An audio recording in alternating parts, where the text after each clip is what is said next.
Today, on how it's made. Sulkies, putting the cart before the horse. Bagpipes, we overcome our kilt complex. Yule logs, no trees died to make 'em. And fishing lures, the real story.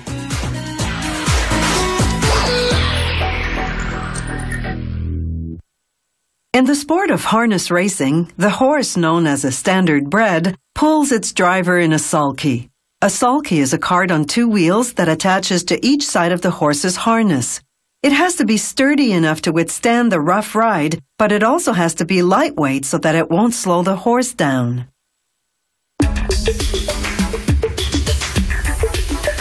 Step 1 in sulky production is to cut an aluminum tube 4 centimeters in diameter for the frame. Most of the parts are aluminum because it's a lightweight metal. Using a manually operated tube bender, workers shape the angles of the sulky's shaft, the piece that attaches to the harness.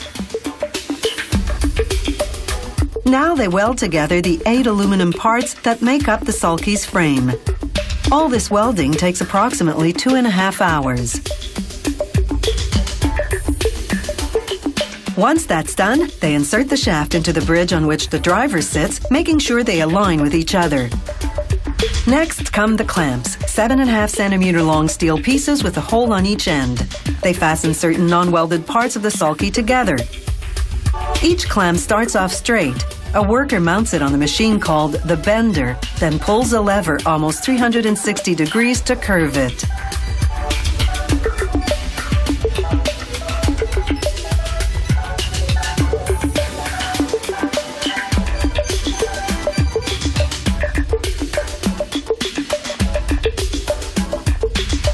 Next, a tool called a multi-press drill fashions the aluminum flange, the part of the wheel hub to which the spokes attach.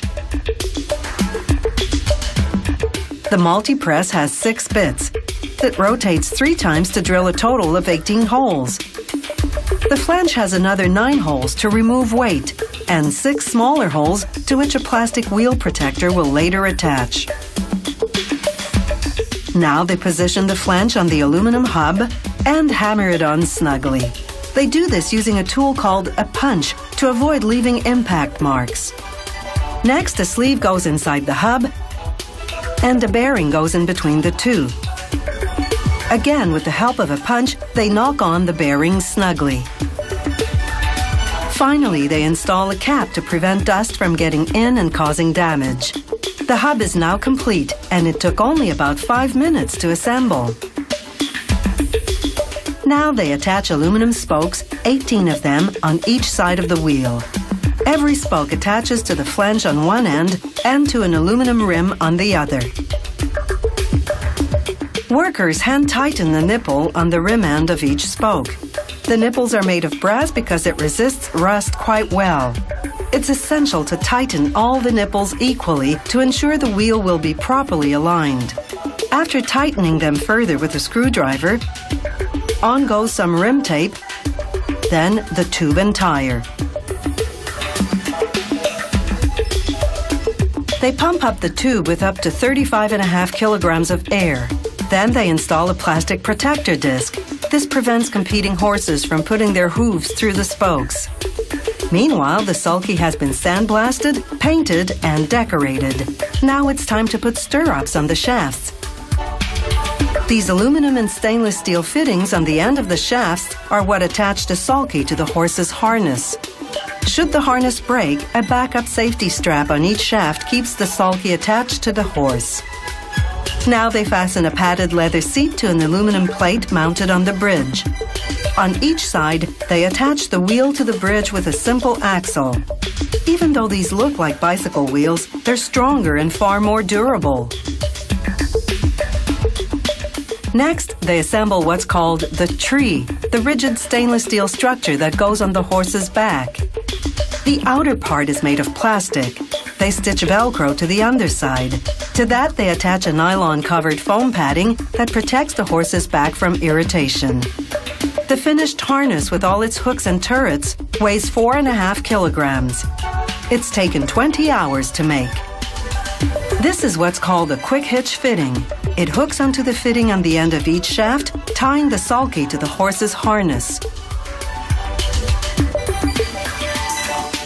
A sulky takes 40 hours to assemble. It weighs between just 23 and 28 kilograms. Harness racing is one of the few sports where being a lightweight is key to a good track record.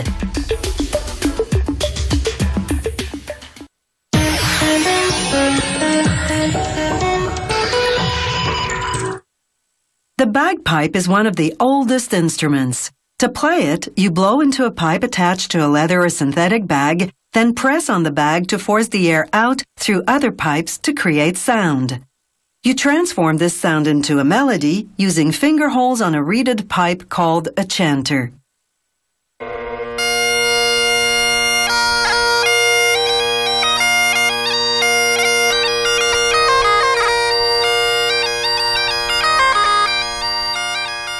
They start by carving a 20-centimeter long block of wood, rounding it to a diameter of 4.5 centimeters. It's part of a drone, one of 3 on the bagpipe, that create bass and tenor harmonies. They drill a hole that will later become an air channel.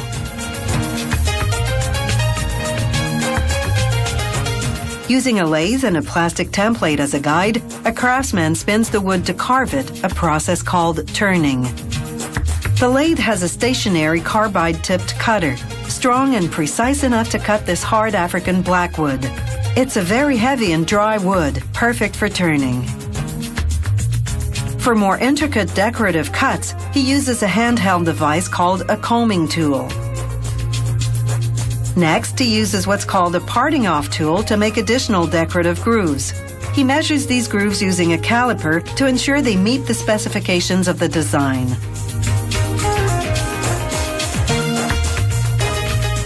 The craftsman drills a hole to create what's called a projecting mount. It's made of imitation ivory and at 5 centimeters in diameter, it fits on the drone like a washer, but it's just for decoration, one of 7 on the bagpipe. He adds a metal component called a slide, also for decoration. Next, he turns what's called a blowpipe. This one's made of plastic to withstand moisture from saliva. Traditionalists prefer blowpipes made of wood. He adds a mouthpiece. It retracts by 20 centimeters depending on the player's height. The player blows into the mouthpiece to inflate the bag. A small metal tube between 2 plastic blades forms the chanter reed. When air strikes it, the reed vibrates inside the chanter, a pipe at the bottom of the instrument that has 8 finger holes for notes and 2 for pitch adjustment. To secure it, the craftsman wraps the reed with hemp string and winds Teflon tape over the string for an airtight seal. Then a brass wire called a bridle to control the shape of the reed. Narrowing the opening produces a higher pitched sound. The craftsman ties hemp string to create traction between the drone segments, holding them together. Hemp string is especially durable, yet easily replaced if damaged. Here's the completed tenor drone. Next, a craftsman inserts what's called a stalk through the zippered opening of the pipe bag. The pipe bag's made of synthetic, breathable material. The 5 stalks fit through a rubber collar in the bag, attaching to the 3 drones, the chanter, and the blowpipe. The craftsman inserts the chanter through a sleeve in the bottom of the pipe bag. He secures it with string, tightening it around the bag. He closes the zipper to form an airtight seal. Next, he places the pipe bag into a decorative velveteen bag cover. He inserts the stalks through holes trimmed with wool or silk fringe. A rubber valve prevents the player's air from coming back up through the blowpipe, channeling it through the chanter instead. Another part, called a drone reed, acts like a plastic tongue. It vibrates over a long hole to create the bagpipe's humming sound.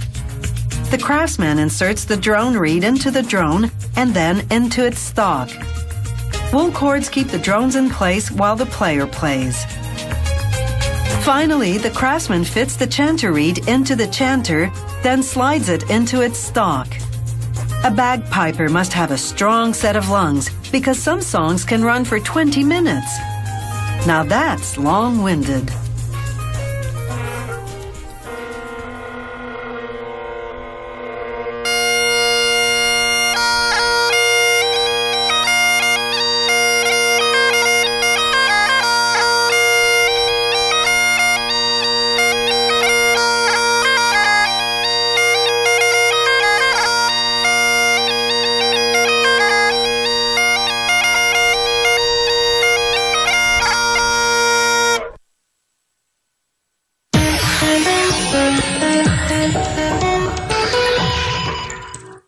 A Yule log is a traditional dessert for Réveillon, the Christmas Eve meal that follows midnight mass in France and French Canada.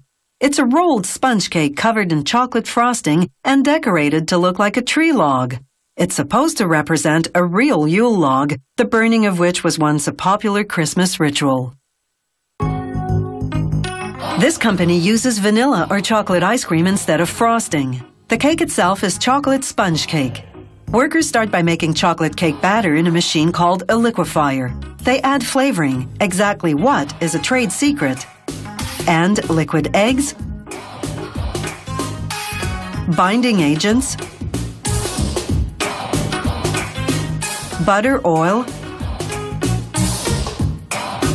sugar, flour,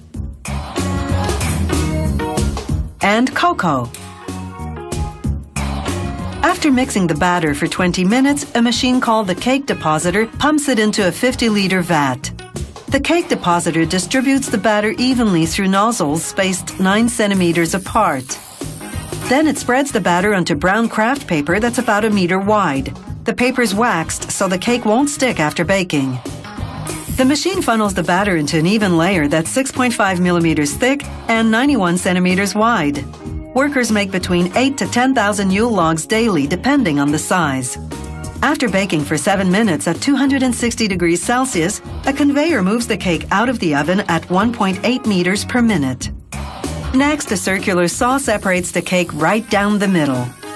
Every 17 seconds, another blade, appropriately called a guillotine, drops down, slicing the cake into smaller segments. A machine pours strawberry jam onto a thick layer of ice cream. This creates 3 layers, including the cake slab underneath. The factory goes through 1,800 kilograms of jam and 12,000 liters of ice cream per 8-hour shift.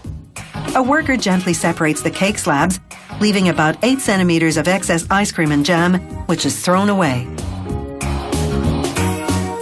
She then separates the cake from the craft paper by folding the cake onto itself once, then rolling the cake, ice cream, and jam layers together. Watch closely and you'll see that she doesn't touch the cake, only the paper. She wears rubber gloves to prevent her hands from sticking to the paper. The worker rolls the cake into a machine called a slicer. It cuts the cake into 3 20-centimeter long segments called logs. The slicer deposits the logs into plastic trays. Another machine now decorates with ice cream. It covers the surface as well as the ends. The ice cream decorations are lace and floral designs.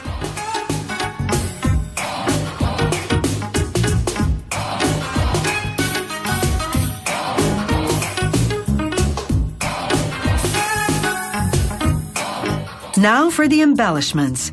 Workers place 2 candied maraschino cherries on each log. Then a machine drizzles on bits of maple sugar as another worker cuts the connecting ice cream, separating the logs. This factory uses maple sugar bits instead of nuts on its logs, out of concern for allergies. Next, a plastic poinsettia on each log. Then a plastic Joyeuse Fête, French for happy holidays.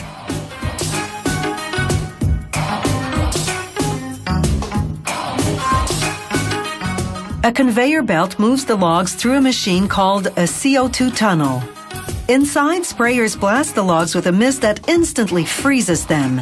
This mist is carbon dioxide refrigerated to minus 85 degrees Celsius.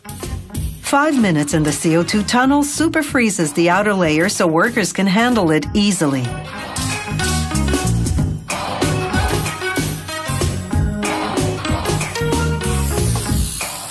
A wrapping machine covers the logs in a clear plastic film.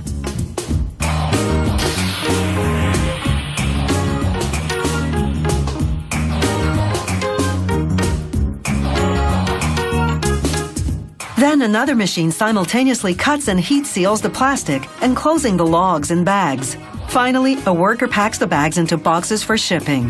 The factory stores the boxes in its warehouse freezers at minus 35 degrees Celsius. Then, as Christmas approaches, these holiday desserts go out to the stores where they sell for $5 to $8 each.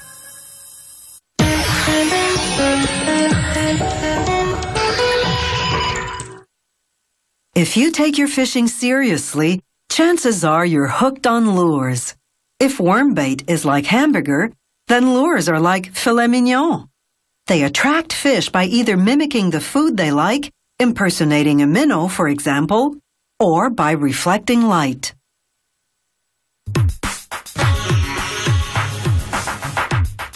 Lures come in many shapes and sizes. They can measure up to about 30 centimeters long and weigh as much as 400 grams, about as heavy as a cell phone. They're usually made of brass. This model is from a brass sheet that's less than a millimeter thick. It goes into a press that's outfitted with a series of dies to progressively cut and shape the lures, churning out 2,000 of them per hour. This looks like one fast operation, but it's really 4 consecutive steps. The first die stamps the company name and lure model number, punches a slot down the middle, and punctures a hole on each end.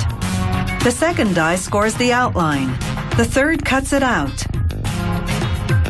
The fourth and final die forms the piece into a spoon shape, which is why this type of lure is called a spoon.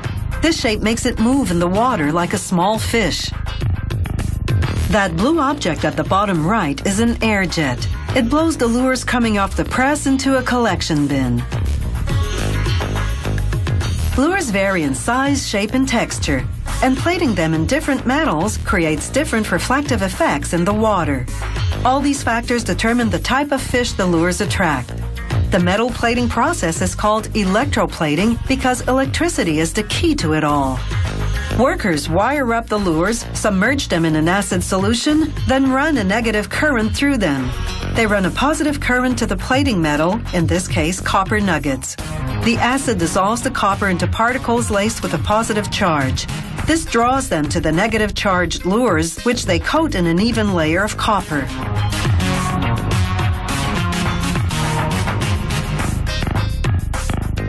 After a thorough rinse, the racks go into the next tank for nickel plating. Then another rinse and into another tank for silver plating, the final finish. Silver plating requires undercoats of copper and nickel. To prevent the silver from tarnishing, workers coat the lures in clear lacquer using the same plating process. Lures plated in 24-karat gold don't need lacquering because gold doesn't tarnish.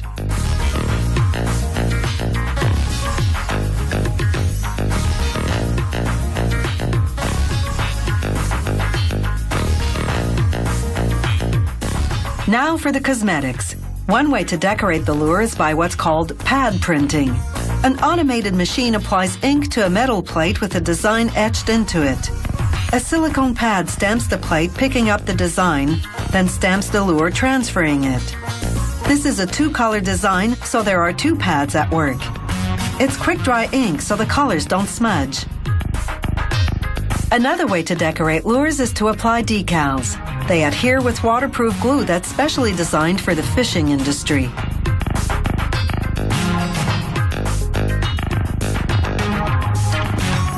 After decorating, workers attach a 3-pronged hook, a treble hook, to a split ring.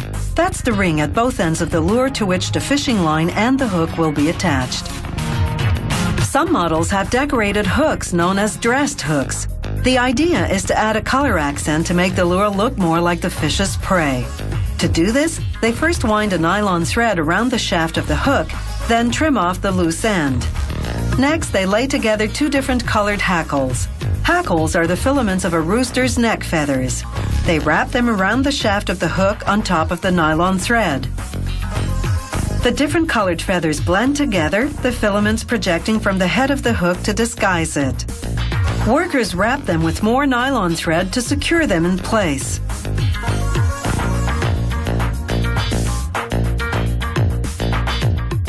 Here, a decal is applied to a different style of lure, called a spinner, because it spins like a disco ball, reflecting light to attract the fish. The final step is to attach the hook to the lure.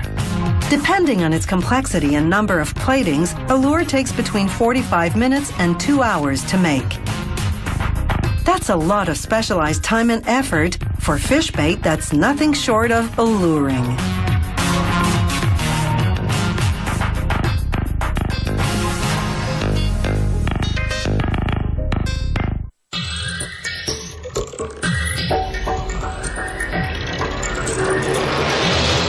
If you have any comments about the show, or if you'd like to suggest topics for future shows, drop us a line at www.howitismade.net.